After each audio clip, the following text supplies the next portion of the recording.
As you can hear by the kids playing behind me, I've got kids of my own. School zones, photo radar, bring it on, keep the kids safe. And some people think because of my opposition to photo radar elsewhere, I'd also be opposed to red light cameras.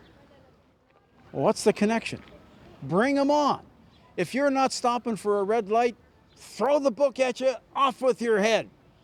Now, in some jurisdictions, like the one that I happen to live in, the geniuses in the traffic department have decided, let's delay the green. Let's make it red all the way around for a couple of seconds to give traffic a chance to clear the intersection. Well, that's just stupid because people know they've got a couple of extra seconds, so they're going to push the envelope and there are going to be more crashes at traffic lights.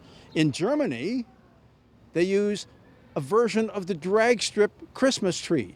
You got your red light, then the yellow light goes on for a second or two, and then the green goes. You think anybody's going to try and run a red crossing at one of those intersections? Not a chance. Helmut's got his little Golf revving to 4 grand. He drops the clutch and he's Big Daddy Don Garlett's going across that intersection. They know this, so they don't test it.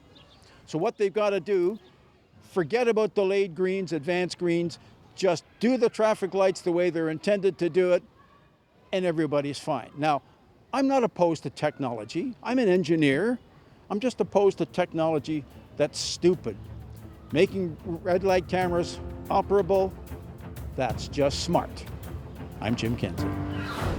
So here's the question. Where were you 32 years ago? I know some of you weren't even a glint in your father's eye. As for me, well, I was in diapers, but found time to get Motoring TV off the ground. And today I like to think we've got one of the best automotive video libraries in the world.